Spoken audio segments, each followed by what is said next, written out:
Oh, what's happening, everybody? Welcome into a brand new episode of Crossed Up. Anthony Sanfilippo's here. I'm Bob Wankel, and we have quite a bit to talk about, Anthony. I was on vacation last week. We were not able to schedule and kind of sync schedules here this past week, so it's been a while since we've last recorded.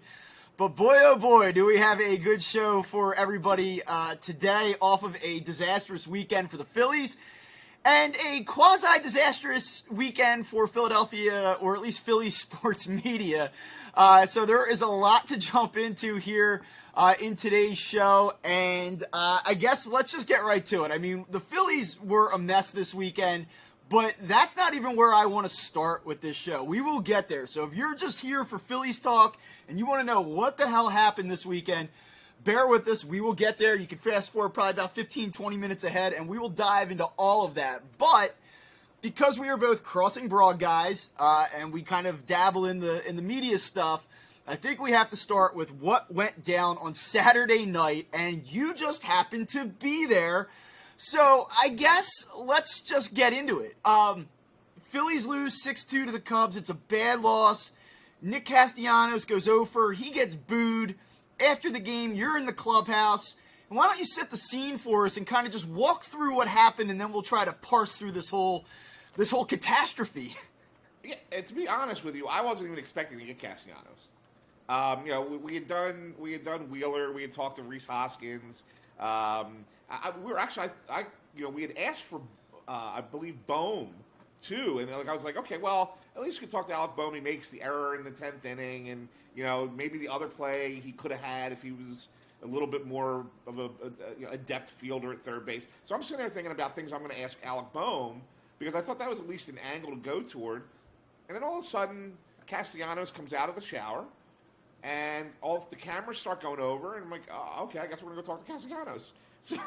So we go over to talk to him, and Jim Salisbury from NBC Sports Philadelphia starts asking him questions, and I believe the first one was just about the continued struggles and that, and you can see Castellanos, and you know how he is. He doesn't give long answers. He gives 2-3 word answers. He tries to be a bro, and that's just kind of how he is, right? And so then I guess in the middle of the questions, and it's purely Jimmy at this point. I mean, nobody else is asking anything. Jimmy says, "Did you hear the boos out there?" And it's one of those conversational questions that gets asked sometimes in the middle of an exchange between a writer and a subject. And of course, Castellanos gives a smart-ass answer. And the smart-ass answer is, "No, I lost my hearing," right? Or lost my sense of hearing. Salisbury laughs at it. I think Jimmy initially thought it was a playful exchange. But then Castellanos responds with, "That's a stupid question." And now all of a sudden it's like, what do you mean it's a stupid? Why is it a stupid question? And then he turns to the rest of us and goes, "Will someone here please explain to him why that's a stupid question?"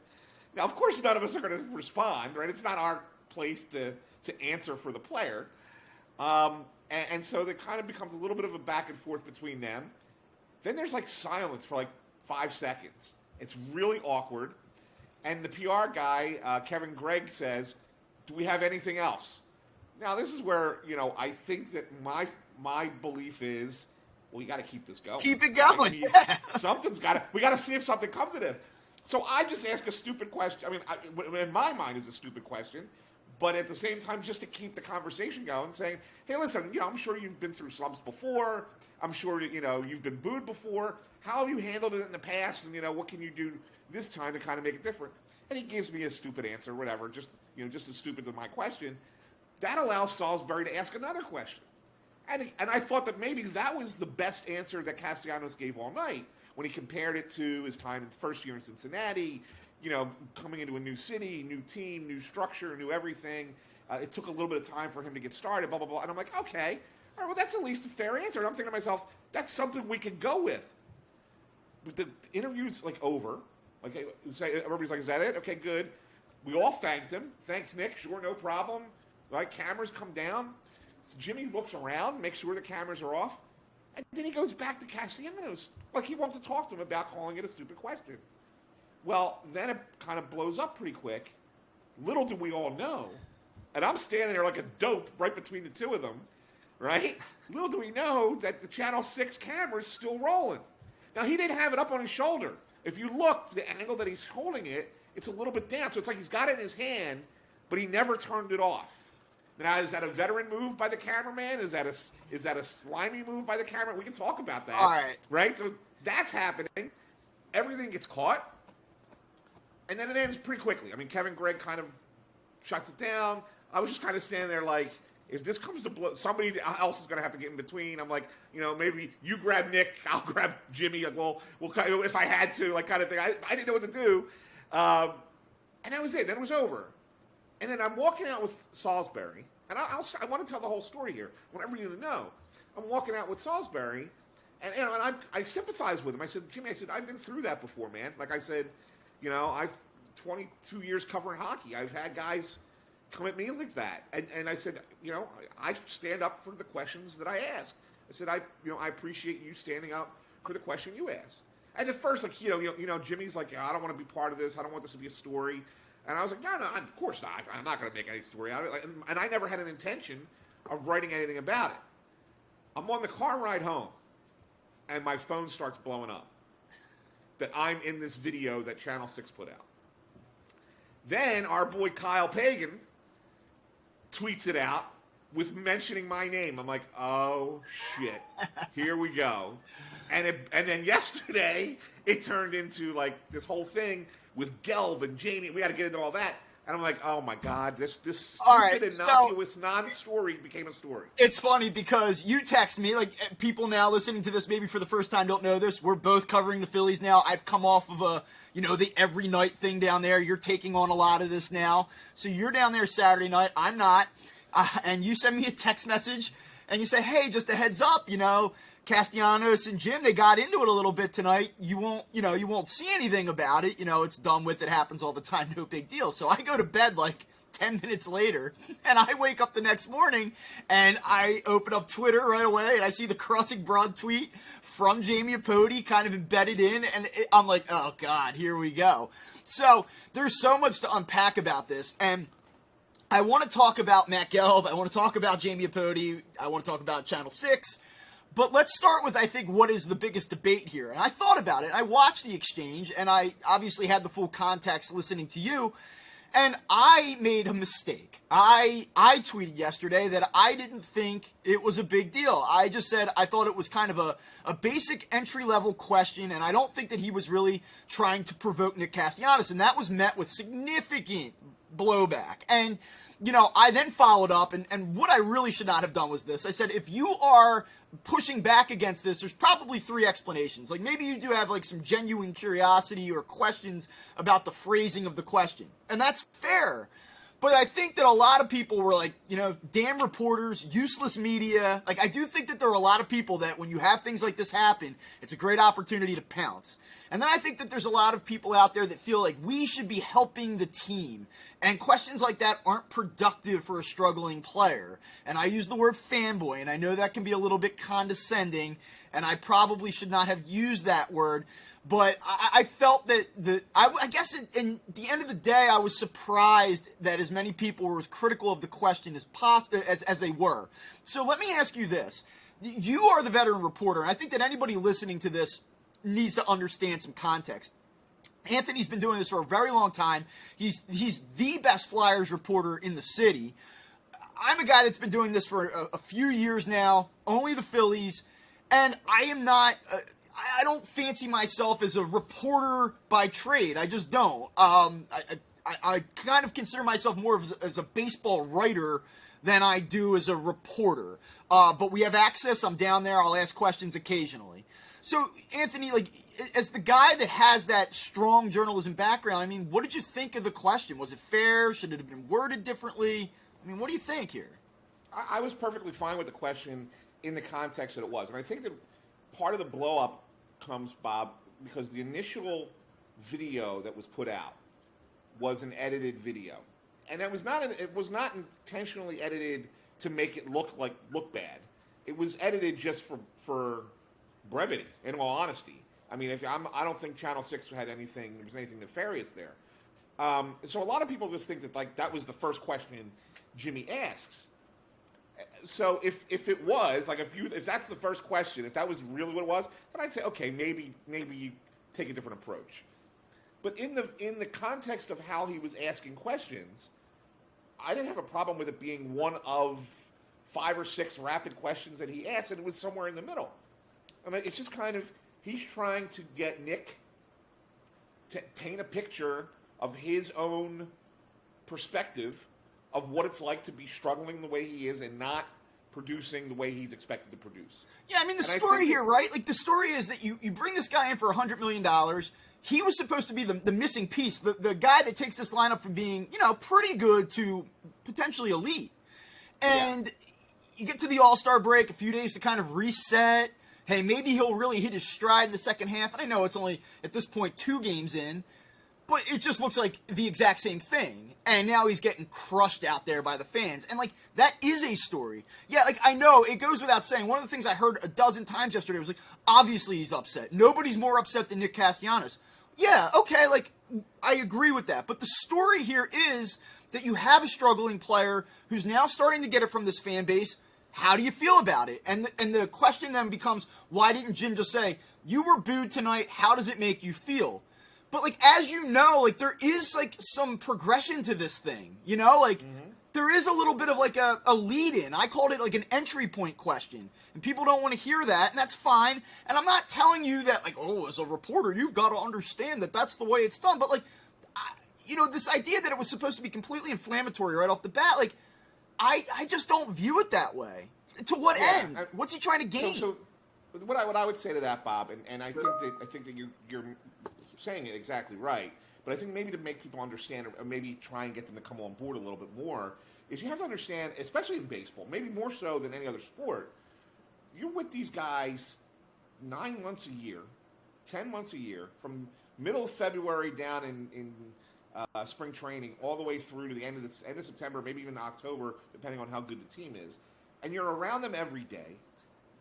The media gets called down there at 3 o'clock in the afternoon on a 7 o'clock start. Maybe people don't realize that, right? So you're there from 3 in the afternoon until after midnight most nights. So it's like 9, 10, 11 hours a day, every day for 10, 11 months. Eventually, you're going to get tired of people or get frustrated with people. And then sometimes that stuff happens. And I get it, and it's part of the job. We're poking and prodding, and you get tired of being poked and prodded. And there's going to be a little back and forth. So I understand it from that perspective that players can get a little testy in that regard. So if you're the Jim Salisbury in this case, you say, okay, how can I get to that point?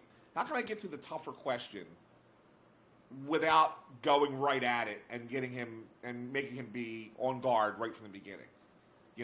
Let's talk team struggle first, which I think the first question was, if I remember correctly. It was more about the team struggling than it was Nick struggling. And then there was a second question about, hey, you still fighting it a little bit. And then he goes, did you hear the boos? Right. You know what I'm saying? So it's almost like we're trying to work our way in, and that's how you have a conversation with people. You don't walk up to somebody that you haven't seen, for several hours and just go, hey, boom, and start right there. It doesn't. There is a lead in. So that's all it is, and it's not. It's just a journalistic. So one of the things that I saw a lot, and so I'm trying to bring the criticism into this now, and 2 things I really want to talk about. One, people were like, well, he obviously wanted to make himself the story, and we don't need to do the personal defense of Jim Salisbury. Like, he's a grown man. I don't need to defend his character. But, there is something to be said for the fact that the guy's been around this organization for a long time. He's well respected by the Phillies PR people, by the higher ups in that organization. There's a reason that he breaks a lot of the stories that he does. So, I do think that is probably relevant. Like, me getting into that exchange with Nick Castellanos versus Jim Salisbury, does it matter? I don't know, but maybe a little bit. But like I said, I don't really need to defend him.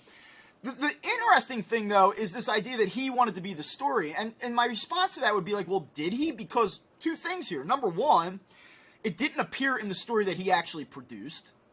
Number two, it doesn't particularly make him look good. I don't think that Jim Salisbury came out of this looking like, oh wow, look at Jim. He really found a way to become a viral sensation on Sunday. I don't think that that's really to his benefit. And the third element of it is that NBC Sports Philadelphia didn't benefit from it in any way whatsoever either. So in what way did Jim want to make himself part of the story? Now, do I think that he should have been pointing in Nick Castellanos' face?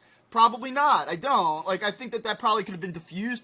You had said, and note this, that, exchanges like that are not totally uncommon. Guys go back and forth, and that's fine, right? Tensions flare, tensions escalate, that's cool. But I just, the whole idea that he wanted to be the story and the reporters want to make themselves a story, that's definitely true in some cases. In this case, there was no benefit for Jim Salisbury to make himself part of the story, so I completely dismiss that idea. Yeah, and I would say this. We've seen in this town a number of media versus player versus manager versus executive confrontations play out, okay?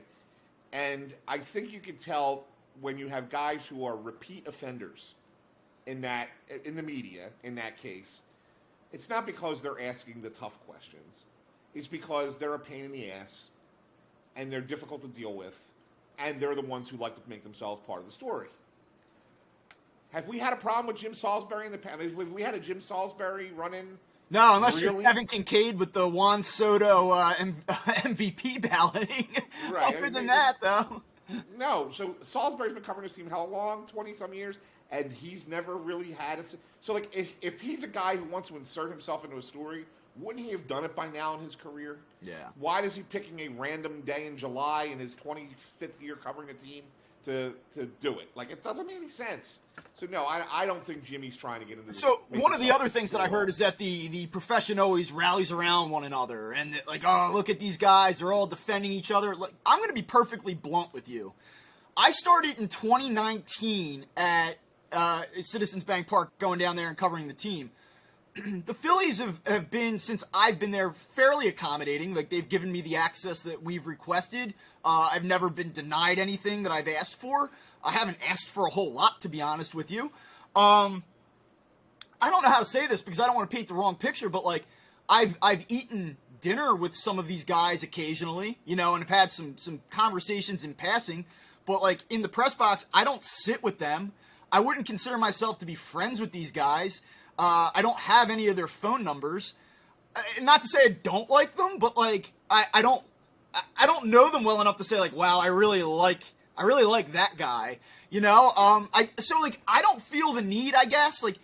I guess what I'm trying to say is I don't really feel the need to defend these guys because they've never helped me. It's not, nobody's ever said, "Hey Bob, do you want me to send you that sound clip?"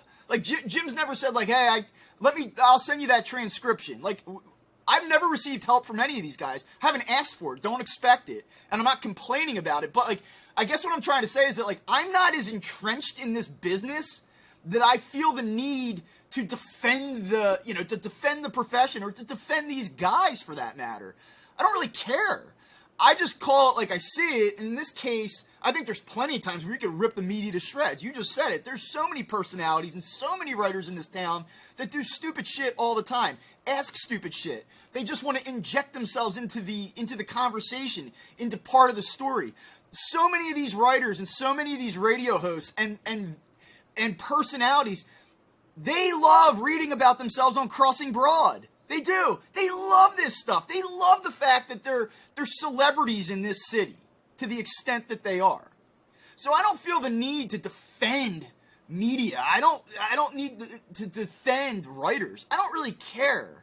But in this instance, the idea that Jim Salisbury went down to Citizens Bank Park and had a story made up in his head 5 hours in advance, and he just couldn't wait to crush Nick Castellanos. Give me a break. Yeah, and I'll say this. As someone who's been in this spot before, in the sense that as a close observer, I'll take people back.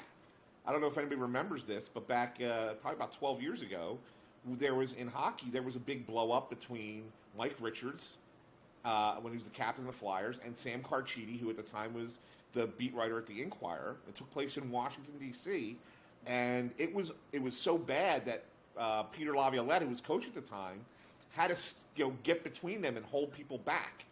That's how bad it got. I mean, so it started, it ended, and then it reconvened just like this did after the cameras went away, and that's when Laviolette had to intervene. Well, I said, you know what? This was something that needed to be written about because of how bad it got. And I didn't defend Sam at all. I was on a blog. It wasn't in the paper per se, but it was on my blog at the time, at the Daily Times. And I basically, without criticizing Sam directly, I said, listen, here's what I'm going to do. I'm going to give you an exact transcription of everything that was said and who said it. And I didn't say Sam's name. I put Philadelphia Inquirer. Let the people know you interpret what you want off of it. And Sam didn't look good. He was very upset with me that I put it out there that way. But the point of it was that, look, sometimes you do something stupid. And Sam's he had to run in with Brett Myers, he had to run in with Ed Wade. So this is a repeat kind of thing with this guy. So I don't look to defend somebody if they're going to be aggressive, unnecessarily aggressive, or have an agenda. I don't support that. But do I support doing journalism the way that you've always done it, kind of way, and Jimmy's always asked questions in this way? Yeah, I support that. Absolutely support that. Sometimes the question comes out wonky. Sometimes you know in your head what you want to ask, and then when it comes out of your mouth, it sounds a little awkward. I don't think that was the case here either, to be fair. But, I mean, sometimes that happens. But I think everybody understands it. I think that the subjects understand that what you're trying to get at, and you understand that they're going to give you that breathing room sometimes. But, I mean, I'm not trying to defend it in that regard either. I'm just saying that I didn't think it was a story to begin with. Well, so what's interesting, and now I'm looking at the clock as we're talking, and we're 20 minutes into this, and I have a feeling we haven't even gotten to Gelb and Apodi. Yeah, so we're going to be doing this for a while. We might have to do like 3 shows this week. We might have to do a part 2 for the Phillies here. But so there's just so much to unpack, and then it comes back to you talk about the profession and the way it's always been done. And so our boss, Kyle Scott, as many of you know them or know him, comes out last night and says, banana take here. Phillies beat writers protecting the sanctity of beat writing, shredding TV news hosts for posting video of exchange with reporters that happened in the clubhouse. Classic case of access blurring, view groupthink at its finest. So it leads me into the next element of this whole drama, which is Matt Gelb, who writes for The Athletic, does a nice job there, obviously. He was very critical of Jamie Apodi. And as you mentioned, once the exchange ended, one of the camera lights goes off. It appears that everything is done and over with. Whether it was on the record, off the record, if that's the phrasing you want to use, who knows. But Channel 6's cameras stay on. They catch the rest of this exchange between Castellanos and Salisbury. Lo and behold, an hour or two later, an edited down clip of it comes out on Twitter. Matt was critical of the fact that it was posted in general and was also very upset about the fact that it was, I guess, edited. And so he went to Jamie Apodi, called her a disgrace, which is very strong in my opinion, if we're being honest. I think that may not have been the best tack, but whatever. And so then that set off a whole second fire here.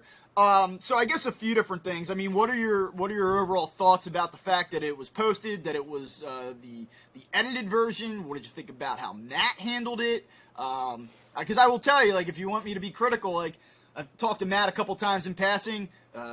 Sat 2 seats over for him yesterday post game. I think Matt's biggest thing, and I think he noted this on Twitter, is that, I'll see you down at the ballpark. You're never here. You don't understand what's happening down here. So it set off this whole second mess on Twitter. Philadelphia media was literally eating itself yesterday. So your thoughts on that? My big question for Matt Gelb is, why are you commenting if you weren't there? I mean, if you're going to sit there and criticize Jamie for putting this video out and she's not being there, why are you commenting if you weren't there? I mean, I know Matt's there 85, 90% of the time. I get it, right? And I'm not criticizing him for that. But what I'm saying is that if you're going to argue that she shouldn't be putting this video out, well then, and because she wasn't there, why are you commenting on it in such a vehement way if you weren't there, and then say, "Oh, come talk to me down at the ballpark," where I just happened to not be that night, right? I mean, so that I have a problem with that from Matt's perspective. I understand what he's saying, but my argument then is he's basically saying you shouldn't be publishing this video if you weren't there to get it, and and that's fine. So maybe I would ask this question. If the cameraman published the video on Twitter and she retweets it and it gets the publicity that it gets, is that wrong? If the news director from ABC, Channel 6 ABC, publishes it and she retweets it, is that wrong? Like, I mean, I don't think that I think we're really kind of nitpicking with the publishing of the video. As far as the video still going on, yeah, I question why that camera was still rolling. He had obviously taken it off his shoulder. The lights had gone off. He's holding it down by his waist, as you can see by the angle of the shot. I mean, you see right up in my grill, right? I mean, so you know where that camera is being held at that point. And he does turn and walk away, but it's still recording as he's turning and walking away. Was it an accident that he left him? I mean, there's some questions that we may never know the answer to in that regard. So in that vein, I'm not certain that the video ever should have come out. And I disagree with Kyle. I completely disagree with Kyle. There is no protecting the sanctity of the locker room. It's a matter of protecting the sanctity of relationships that you have to develop with players, with coaches, etc. That a lot of times that they're going to trust you and talk to you off the record about things and create that relationship that all of a sudden, if this stuff gets out, then that breaks that trust. That breaks that trust. And, I'll say this, and, just as a response to Kyle, Kyle's been joking in our Slack channel saying, Ant's going to win a Pulitzer this year for all the Flyers stuff that I've been breaking, right? I mean, he's just kind of jokingly saying that. Well, guess what? I don't break any of the Flyer stuff I break if I tell every story that is told to me, off record. If I share that, or if the conversations I have, the yelling I have on the phone with the Flyers when they call and complain about stuff that we talk about on Snow the Goalie, when they call and bitch about Russ or bitch about Chris Terrian. If I share any of that, I'm serious. If I share those exchanges, I'm not going to get the information that I get. So it's a two-way street. And this is where I think Kyle loses focus on that. I understand he wants everything to be transparent. I get it. Well, his perspective, too, is that access sort of dilutes some of the honesty, right? Like, I can tell you in the last few years, there have been times where I probably would have been critical of not so much the team. I'm usually critical of the play on the field, but there are things that I've observed, whether it's media, people that are working down there. There's like shots that kind of can be taken, and I've seen where we've had conversations in that Slack, like, oh, do you want to run this story?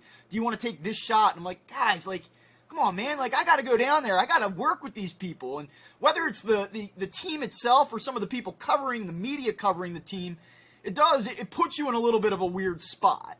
And so one of his points is that access can sort of dilute, like you said, transparency and honesty and some of that edginess that Crossing Broads had over the years that sort of set it apart. And I will concede this. I will tell you that I go down there now, and I'm not there every game. I'll probably end up doing 50 of the 80 games, 50 of the 80 home games this year, maybe 45. And I will go down, and I'll always listen to the manager after the game. Sometimes, though, you know how it goes. Like, you're in there and you listen to the manager, and then you break, and you can make a decision. You could go back upstairs if you want to, or you could follow into the clubhouse.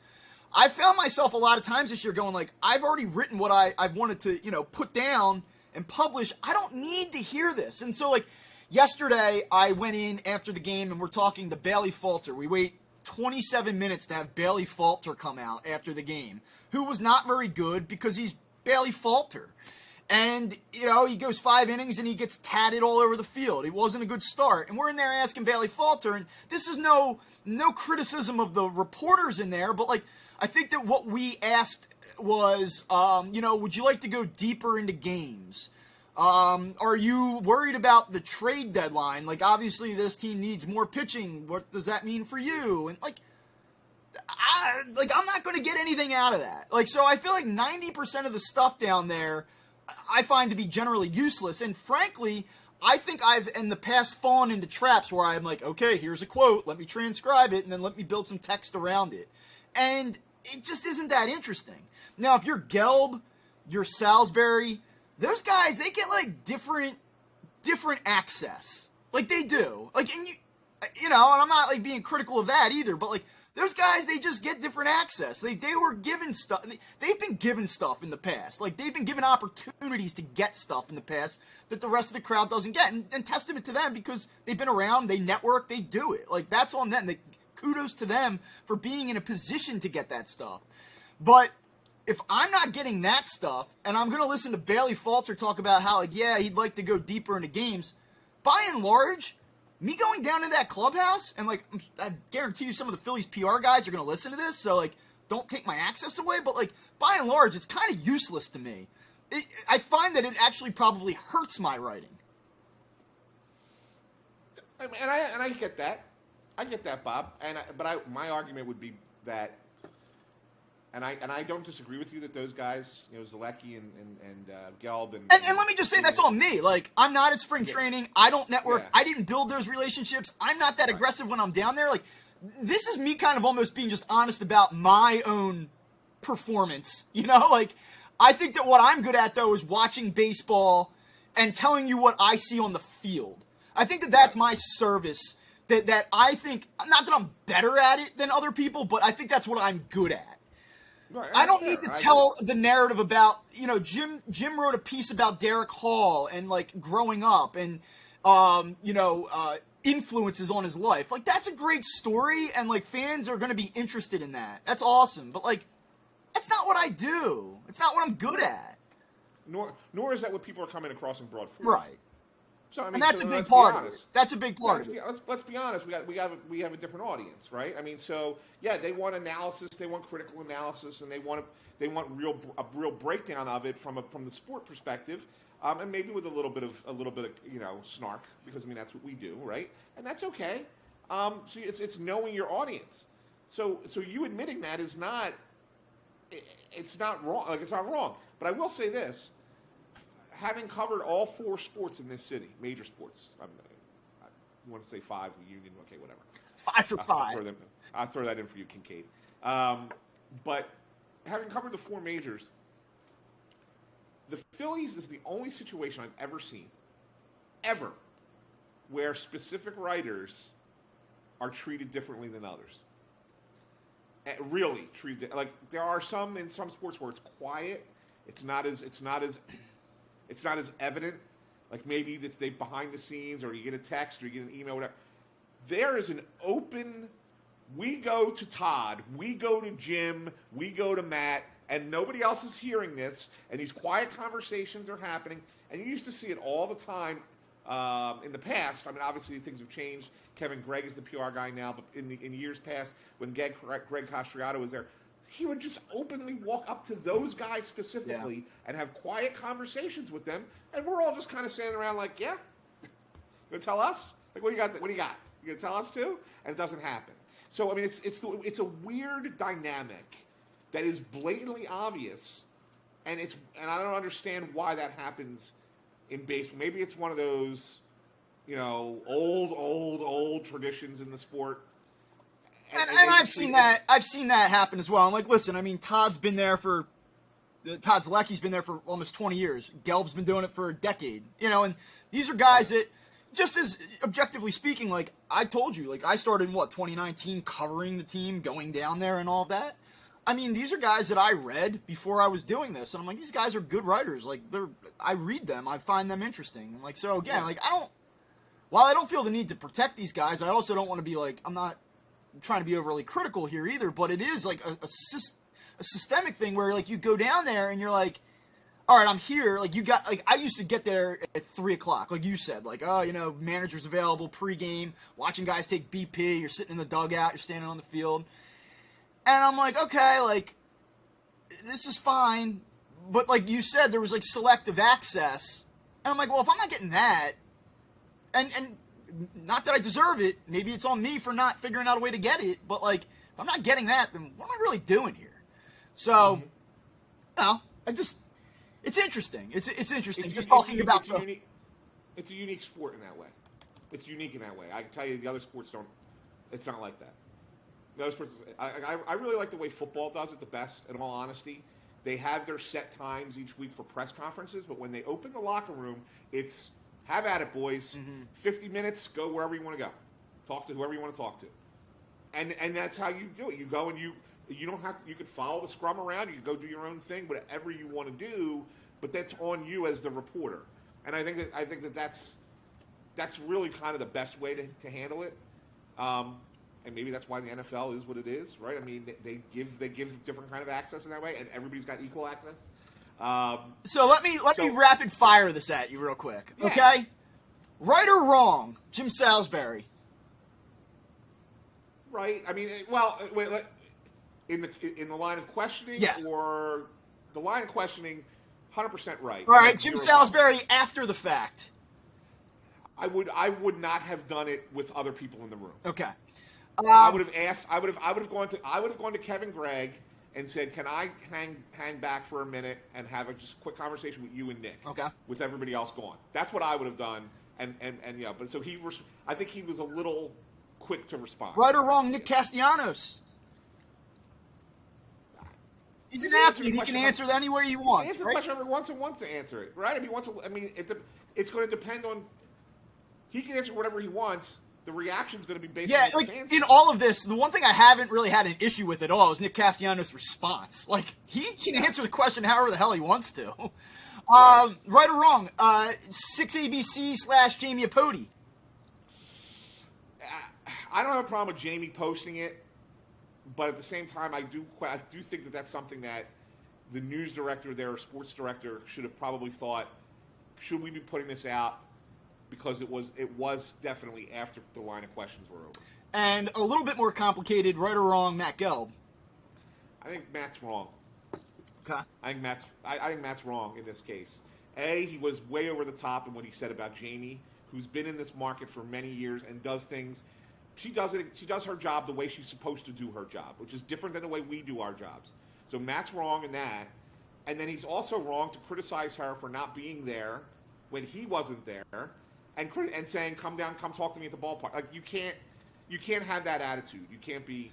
I just think Matt was completely wrong in the moment. And so that kind of puts a nice little bow on all that, except I always like to take an opportunity to talk about this particular media person. So for all of you out there that say that all these media people defend all of these media people, I do want to quickly hit on Michael Barkan, who I have had some problems with over the last year, though to what degree he knows or is willing to acknowledge it, I don't know. I've talked to some people off the record that'll tell you that Michael Barkan is a good guy, and I don't know that to be untrue.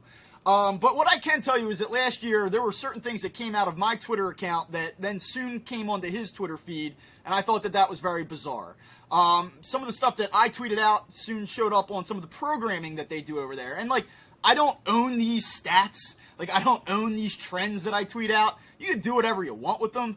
But I just thought that there was one particular case. It was sometime, I want to say last July, there was an instance where, and I think we even talked about it on this show, I just said, damn, that's pretty weird. And it draws back to a larger issue that there has been plenty of times in this market, the last number of years, that Crossing Broad tweets something, writes something, and it gets talked about at a wider, higher level, and there's no acknowledgement, there's no credit.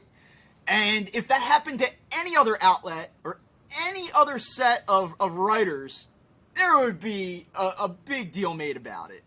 But we just kind of take it and eat it and say that's what it is, and so be it.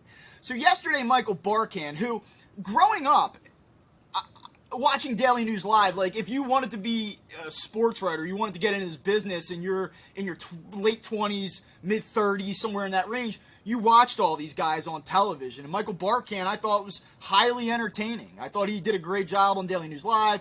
He made Comcast Sportsnet what it was, helped make it what it was, in part. I don't know what the hell's happened the last few years, but it's just this, hot takes, over the top, all the time. It comes across as completely disingenuous. And I understand that Jim Salisbury works for NBC Sports Philadelphia. And I understand that, Michael probably really likes Jim and that there's relationships there and defending people that you work with, and that's all fine and well. But I gotta say, yesterday, there were a series of tweets that he put out there. Like, oh, you want to be the big boy, $100 million man, then, you've got to own this. And, okay, that's fine, I guess. But he tweeted one thing in particular that he later then deleted. I would assume that someone called him and said, what the hell are you doing? Because it makes you look like a stone-cold moron. And he tweets, yeah, really, but whatever you do, don't criticize little Nicky. Him might get his whittle feelings hurt. ... And obviously this gets 100 retweets and people are responding to it left and right. What are you doing, man? He just comes across like an absolute clown. And for the 5 people that have told me he's a pretty good guy, that's great. I can only go by my own, I guess it's by proximity almost, but my own experience and then what I've just seen from him the last couple of years. I don't get it. And I don't get that post-game show half the time with the, it's the end of the world after every single game. The whole thing, you want to talk about a guy that, I've just completely out on? It's Michael Barkan.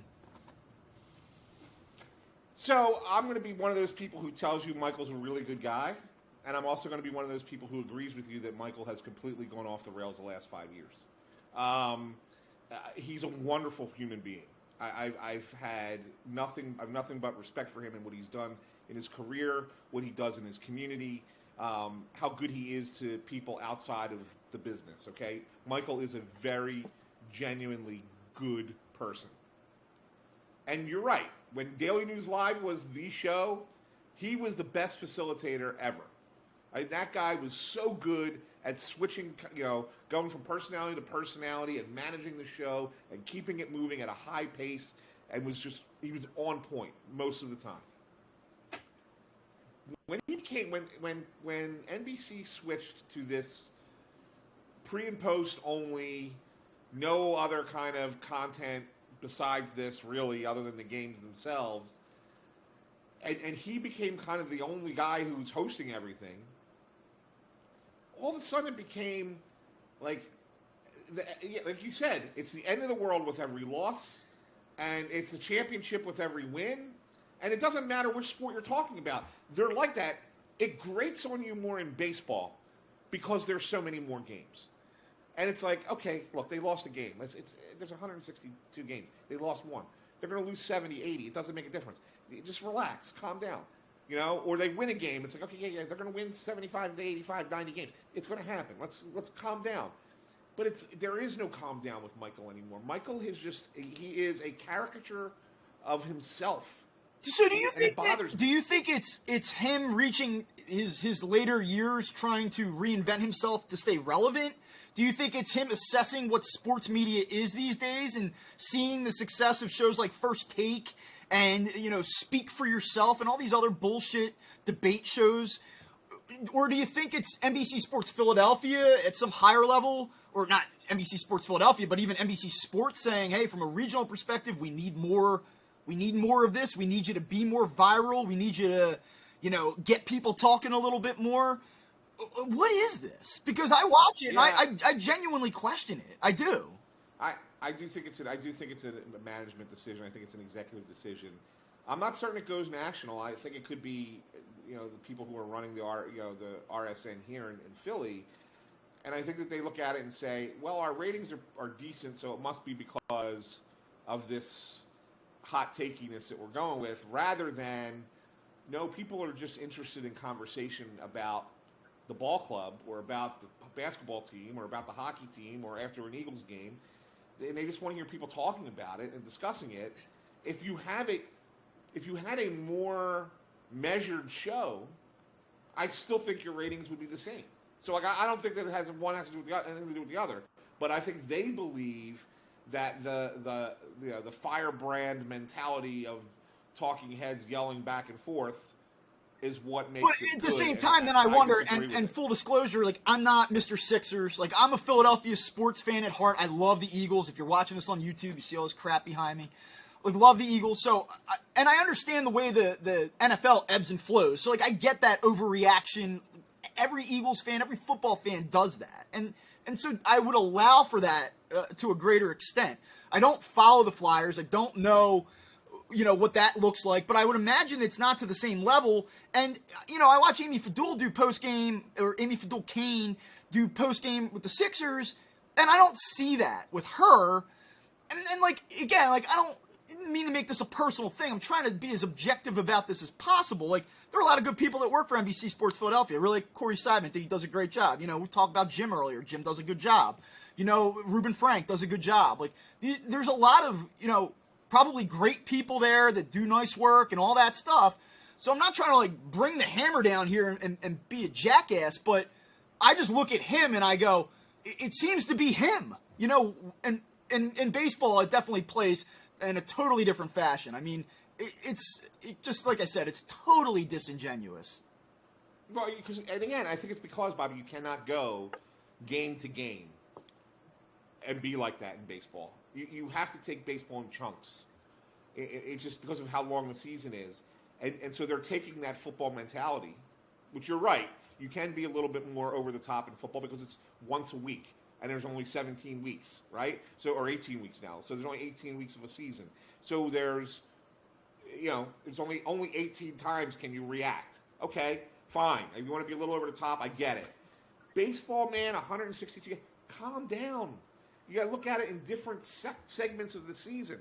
Look, we're gonna get into the Phillies. I think we're gonna get into the Phillies here. And there's no doubt losing 3 games to the Cubs this weekend is not a good thing. But does it completely bury the Phillies? No, not at all. They can still come back from this. This is not the end of the world. But if you watch, well, they only had the one post game show on Saturday night, obviously because it was on Apple TV and Peacock. The end of the world, no less. I might add. Yeah. How did anybody get their baseball this weekend with 2 straight games? I know. But if you were to watch, they're probably going nuts about it. And I'm sure we'll watch pregame tonight against the Braves, and they'll be, this is they better come figure out a way to beat the Braves, or else the season's over. Statement series. If they don't win this series, then they're pretenders. Because I believe Michael has said that the season's over. Well, I will tell you this. Like, I mean, I'm guilty of that to some extent. Back on Memorial Day, I was like, they're probably screwed. And, last Thursday I was on WIP and talking about, like, hey, listen, they swept the Marlins. I thought that was really important for this team. They have an opportunity here to get out of the gate in the second half and play good baseball. I expect them to do it. They obviously did not. How do I feel about the Phillies this morning? Not great. If you've been listening to this show over the course of time, you know that when things are going well, it's easy to kind of feel good about what you're watching. So, listen, I mean, I do it. I wrote after Friday night, like, listen, this is one loss. It's not the end of the world. That being said, like, the Phillies need some clear upgrades here. Like, they have to get better with their rotation. They probably should add to the bullpen. Why is Jerry's Familia still here? You need to go get a left-handed bat. Like, these are all things that I felt like after the Marlins series. So, when you watch guys slam the cancel the season button 24 times a year, it's exhausting. So that's my rant on that. And I just felt like we watched a Pody Gelb, Salisbury Castellanos, a lot of media people jumping in, defending, criticizing, and then here comes Michael Barkan from the outside. Someone compared it to like Royal Rumble yesterday. Like, oh, now here comes someone else into the fray. Like, it was just, that was the one of all of them though. I'm like, what the hell is this guy doing? Like, this has nothing to do with you. Just be quiet. Like, and just the manner in which he went about it. So I think that puts finally a bow 49 minutes later on Mediagate here in Philadelphia over the weekend. We had 2 streaming games. The Phillies were terrible. It's 114 degrees all weekend. Just an absolute vintage weekend of misery in the city of Philadelphia on almost all fronts. Twitter was absolutely intolerable for the last 36 hours. Horrible. So, I guess let's use that as a jumping off point and quickly talk about the Phillies. I imagine we probably have at least 20 minutes of this in us as we approach the 50-minute mark of this podcast. Obviously, look, man, it was a disastrous week, and the Cubs entered losers 9 out of 10, and they were 22 games under 500. I think it was tweeted out that this is the first time the Phillies were swept at home by the Cubs in, I believe, like 22 years. It had been a very long time, I believe 5 seasons, since they were swept by a team that was more than 20 games under 500 entering a series. The Phillies couldn't play defensive points. They sure as hell didn't hit. And the starting pitching in 2 of the games left a lot to be desired. So I don't think the season's over. I actually think the Phillies are going to make the playoffs still. I think that they're going to add. But God, what a miserable weekend of baseball that was. So like, what's your takeaway like at the highest levels here before we dive deeper into this? Yeah, well, I think you nailed it, Bob. I mean, I would focus more on the hitting at this point than anything else. I mean, yeah, obviously, 2 starts weren't great. Gibson actually was fine. Through the first couple of innings of that first game. 3 innings, he was pretty good. And then all of a sudden, it just fell off the table. And then the bullpen was not great behind him. So like, I look at that Friday game. You lose 15-2, and it's like, all right. Those games happen. Every once in a while, those kind of games happen. That one didn't bother me. The game Saturday is the one that bothers me, and it bothers me because Wheeler pitches great. The bullpen, for the most part, pitched really well. I mean, Brad Hand struggled a little bit, but then Brogdon comes in and gets a huge out. Dominguez is dominant. And even Alvarado, who gets the loss and he allows the 5 runs in the 10th inning, all that contact was weak contact. Nobody hit the ball hard off of him, right? So, and the defense is what ends up costing them in the 10th inning. But they had opportunities in that game, throughout the game, to really put it away, put the Cubs away, and they just blew it. I saved the box score because I wanted to just kind of look at it. They hit into a double play in the 2nd inning, right? They had 2 runners on. They got picked off. Bohm gets picked off in the 3rd inning. You had 2 runners on in the 5th. You had 2 runners on with nobody out in the 7th. Can't get a bunt down, and then there's a double play. You had Matt Vierling with a leadoff hit, gets to third base, and you go strikeout, ground out, strikeout. Can't get him home in the 8th. Those situations, any one of them, if any one of them produces 1 run, you win the game. And so to me, that's where the crux of this matter is. And then, of course, Sunday, Falter doesn't look good, right? But then they didn't give up anything else. Bullpen comes in. Yeah, bullpen goes 4 shutout innings. And listen, but where's the lineup until the yeah, I mean, one of the runs they scored. One of the runs they scored was because the Cubs said, "Here's 5 outs." I think it was the 6th inning. Yeah. It was right in the middle of the game. It was like, "Here you go. Like, we're gonna drop 2 pop-ups. So here's 2 free outs on top of the 3, and they get 1 run out of it." So yeah, I mean, listen, I think that we've talked enough about like all of the different issues that this team has. And we saw Alec Bohm play some shoddy defense on Saturday night. He's swinging the bat better. His average is up over 280. The OPS, I think, has finally climbed up over 700. There's like things here where I just go, it's not the end of the world. Like, I think that everyone could probably appreciate some breath of positive spin on this thing. And so I'll just give you a few positives. You talked about the bullpen. Bullpen, I know some of the numbers were a little bit shaky this weekend, but I thought the bullpen did a really nice job and has continued to pitch very well. And by and large, I feel pretty good when most of these guys are in the game right now. Like, I feel like that there's some level of trust or belief that most of these guys are going to get the job done right now. So I think that's a nice starting point. I really like the starting pitching to an extent. And again, I'm going to be positive here, so we'll come back to the but part of this in a couple minutes. And I really like the way that Alec Bohm is sort of recovered offensively. He's not a star. There's criticisms of his offensive game. But you just look at what he's done now this month. I mean, I believe his OPS in July is over 1,000 right now. And so all of a sudden he became Tony Gwynn. Yeah, I know. I mean, it's hit after hit after hit, opposite field. It's what he did. It's what he did in 2020. It's exactly what he did in 2020. A lot of other way, off fields. Yeah, I put it in my story on Saturday after Saturday's game, and then of course he had another 2 hits yesterday. Did he have 2 yesterday? He had multiple hits yesterday. I don't know if it was... Yeah, 2. I think he had 2 hits yesterday, right? So I mean, I think he was hitting 361 after Saturday. So he probably bumps that up even higher, and that's since Harper's injury. So you're going back over a month now.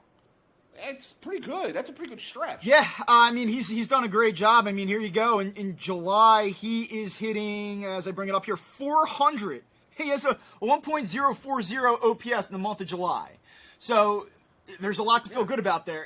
Obviously, defensively, Saturday night, he was a killer, a big part of that loss. But again, we talk about, he's made some improvements. He's not an average defender. He's not a plus defender, but he's made himself functional. Whereas not every single time there's a ground ball hit the third base, you go, Jesus, like, what's going to happen here? And so, like, there's been incremental progress in that regard. So I feel like you feel pretty good about him right now where he's at. I think that you have to feel pretty good about JT Realmuto. Like, he's taken more criticism than probably anybody on this team. But you go back to when Bryce Harper got hurt, that series against the Padres, and you jump it forward. I don't have the exact numbers in front of me, but he's over 315. The OPS is around 1,000. He's been that guy that you've needed him to be since Harper went down. He's not an elite offensive player. He's not going to hit 40 home runs for you, but you give that type of production with the defense that he's played lately, and you have to feel really good about where he's at and the path that he's on. He has, I think, stabilized his season. I think that this season looked like it was an utter disaster for him 7-8 weeks ago, and he's done a nice enough job here to the point where you say, yeah, I think he's been okay overall. Yeah, and I'll tell you what, and this is what I put. This is why I wrote what I wrote in the story that for Sunday.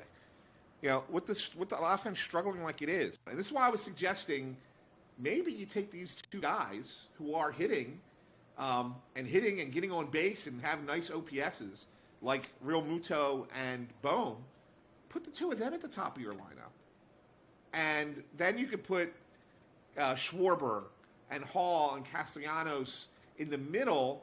And although they're not hitting, maybe they can knock in some more runs. And Hoskins, when they hit the home run. I mean, Schwarber's got 10 home runs in a month, but he's batting 170. And Hoskins has 6 home runs and 7 RBIs.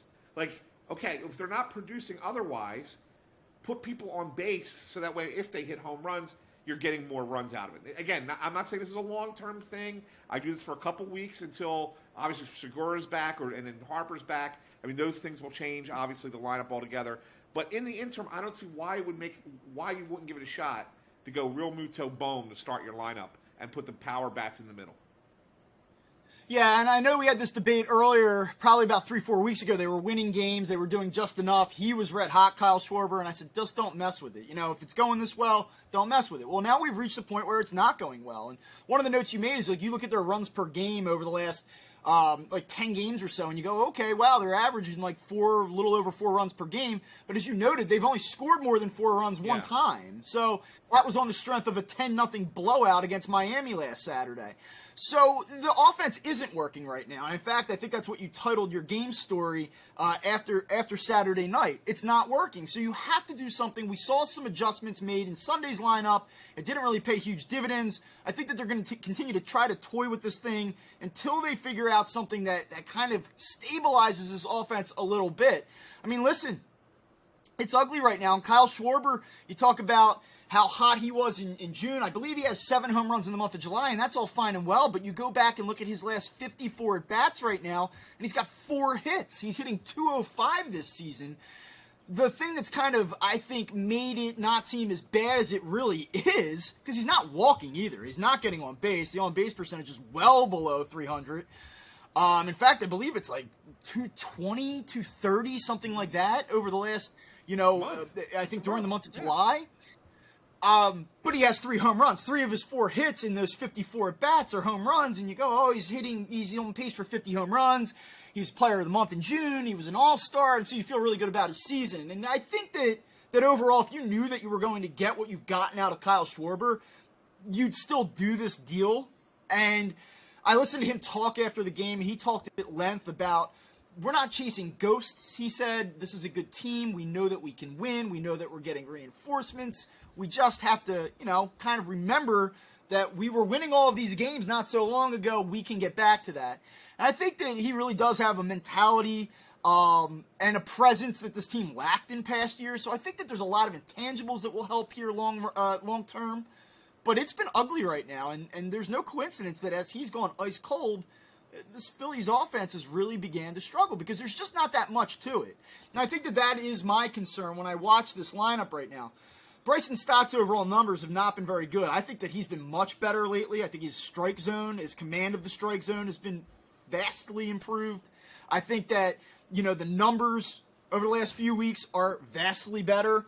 I think he's getting there. I like his patience at the plate. He's had a couple of big walks. Yeah, it's funny to talk about walks, but I mean, he was a guy who was a little bit of a free swinger earlier in the year, and now he's really become more selective, and I think that's what's helping him. We'd be talking about that right now if the Phillies would have won that game yesterday. Yeah. I mean, they had a little rally going there in the ninth inning, and it's because he had a good at-bat and worked his way on. He had a really good at-bat Saturday night late in the game, and I had tweeted about that. So, I'm really starting to see some development here, and that's what you want. Like, yeah, he's hitting 190 right now, and you don't feel great about that, but I really think he's getting there. It's so easy to just kind of fall in love with results and kind of be captive by results, but you see just these little things in his game where there's definitely a progression there. But you look at the lineup in as a whole right now, and there's just so many automatic outs. Didi Gregorius is an absolute mess. The whole thing that we just started this conversation with for 45 minutes about the media was about Nick Castellanos. I mean, he's been an utter disaster. And I know he had a hit yesterday in yesterday's game, but it's the same thing where, it's flicking the ball out to right field. Like, I know you can do that to keep your average around 240, 250, but at some point, like yesterday in the ninth inning, Dave Robertson's in the game, and he gets a 3-1 center cut fastball that he could just pummel, and he swings through it, and then he fouls out, and you're just like, come on, man! Like he has been so disappointing. He's been so bad. And so when guys like that aren't getting it done, Schwarber's ice cold, Hoskins is kind of feeling his way through it right now.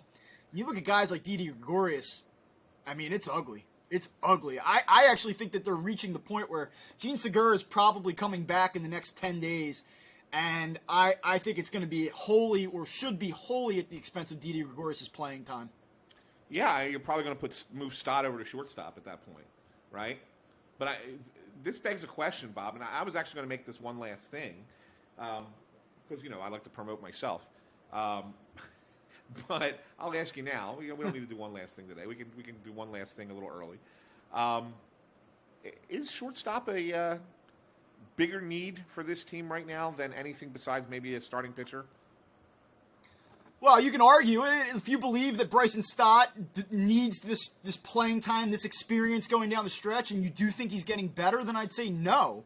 But this team needs another bat. Like, it's very obvious that this team needs another bat. So if it's not going to be in center field, then it has to be somewhere on the left side of that infield. Now, we've talked about Alec Bohm and how he's probably done enough that it's not that you're going to make a change on. So then, yeah, it brings you to shortstop. I don't know. I really don't. It really comes down to how much do you trust Bryson Stott? What is the market for shortstops? I know you had an interesting name that you put in your story on Saturday night. But yes, I think that is one avenue that the Phillies could explore over the next 10 days or so, or 8 days, whatever it is, to upgrade this team. So I had mentioned Jose Iglesias, Colorado. He's an unrestricted free agent at the end of the year. He's 32 years old. He's not a great defensive player, but he's kind of middle of the pack among shortstops this year, but he's significantly better than Didi. He's hitting 300. I think it was 299 when I wrote the story. So you got a guy who can get on base. And oh, by the way, he's played for Dombrowski before, and Dombrowski traded for him at a deadline before. And I guess you're right. I guess the question is, do you go that route and continue to sprinkle Stott in when you can? Manage him a little bit more rather than make him play every day as you're in a pennant race. Because, I mean, again, like you said, he's been better. And since Harper went out, 21 games, hitting 254, 359 on base, 747 OPS. So that's solid. It is only 78 plate appearances. So you sit there and say, okay, is that a guy that you can, they're not really making him play against lefties. Do you stick with that and say that's who we're making a playoff push with, or does he kind of become like kind of just a utility guy. So maybe you've seen enough of Bryson this year to kind of say, hey, this was a good first year for him, a good developmental year, but now as we're down the stretch, when these games matter most, we'll make him a little bit more, pull back a little bit, make him more of a rotational guy that we put in spots where we feel comfortable that he can be successful, rather than ask him to continue to grow as we're trying to make the playoffs. And you bring in a veteran guy to kind of play on the other side. So maybe that's something you do. I think shortstop is a very important position for them down the stretch, and I'd like to see them upgrade that if possible. Yeah, I can get behind that. I think that there's still an opportunity for Bryson Stott to play, even if you do add the shortstop. I mean, Gene Segura is a guy that had missed substantial time here, so is he coming back and playing every single game down the stretch? I think that matters. It's a consideration. And then Alec Boehm, despite the recent resurgence here, probably could be spelled often enough where Bryson Stott still plays a couple times a week and is a part of it. So I think that's one way that they could go. I would tell you, as I think the Phillies have multiple needs. They do. Shortstop is a consideration. I still believe that Matt Vierling can play a few times a week, but I think it would be great to add a left-handed bat that could play a competent center field as well. I don't know who that player is, but I think if you had to look at this team's needs right now, that would be a very big boost for it. I think that they need a starting pitcher, and believe it or not, of the four things that I'm talking about here, I would actually say a late-inning reliever has now become the least of my concerns, and not to say that they don't need one or that they wouldn't greatly benefit from another option, but I just think that these other things are now becoming more important, and I don't know how much ammunition the Phillies have to make a deal at the deadline. How aggressive do they want to be? And so if I just sort these things out, I think I'm actually going starting pitcher, center field, shortstop, reliever. Yeah, and the only way I switch it is I switch the shortstop and the center fielder at this point. I just think that I think you can get away with hiding your center fielder ninth in the lineup, whoever you put out there, whether it's Vierling, Herrera. I mean, as bad as Odubel's been lately, he's actually got the fifth best batting average on this team in the last month.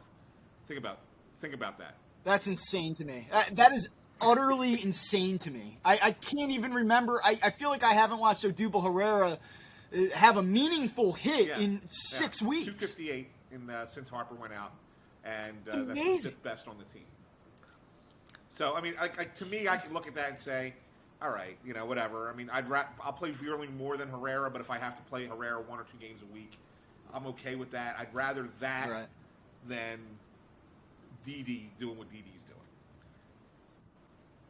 Well, big news this week. I mean, the Phillies, to some extent, even despite this series sweep, if you count the night that Bryce Harper went down, they're 12-11. So they have treaded water. It's disappointing, though. If you go back to the night he got hurt, you said, listen, for 23 games, they're actually over 500. You'd probably say, okay, I'll take that. But they had made such ground going into Miami. You really felt like not only are they going to tread water, they're going to push themselves forward. And they didn't do it this past weekend. And now they play the Braves, who I believe are 35-11 since June 1st. They're 24 games over 500. They're pushing for a division crown again, which is crazy considering the lead that the Mets built earlier this season. And all of a sudden, you just don't feel as good about where they're at. But they've gotten themselves to a point here at the end of July, headed towards the trade deadline, where they're still in it. But I say all of that to say we have a big week about Bryce Harper ahead of us. I think are going to get a meaningful update on his progress and whether or not the pins will be removed from that thumb, and probably start to get a better sense of what his timeline is. Because if Bryce Harper does not come back by Labor Day weekend, we can talk about all of these upgrades all we want, but he has to come back, and I think he has to come back in a meaningful way. I don't think you can do shell of himself playing at 60% Bryce Harper, which is still a clear upgrade over what they currently have. But they need a big-time difference maker of his ilk, his caliber, to come in and help vault this team down the stretch. You're not wrong. I mean, absolutely, it's Harper's a huge part of this. And I was actually kind of hoping you said Labor Day. That kind of made my heart sink a little bit. I was kind of actually hoping it'd be sooner than that. And I think that most fans are. I think that most fans are hoping it's the end of August. Another 4 weeks of this maybe. I just think Labor Day is in my mind, it's like the worst case scenario. But there's just, I think, a lot will be determined very shortly. Probably as we're recording right now, I think that some of those appointments are probably going on. Yeah, I think that's the thing, Bob. I mean, obviously, and when he comes back, can he throw? That's another thing. Right. I don't expect it. I really do think that this is going to be a DH only thing. I have a very bad feeling about his availability as a defensive player, but maybe I'll be pleasantly surprised. I don't think it's in the works. I actually think that the Phillies have that ship has sailed. That's how I feel. But we'll see. That's limiting. All right, well, let's hit it on one last thing. Hopefully it doesn't come across as you're listening to this, but we've had some tech difficulties, so I want to try to wrap this up before we have another one. Have to make further edits. Do you have anything on that front, or did we already kind of run through it? Iglesias thing. That was going to be my one last thing. Okay. Would you? I yeah. All right. Well, I would.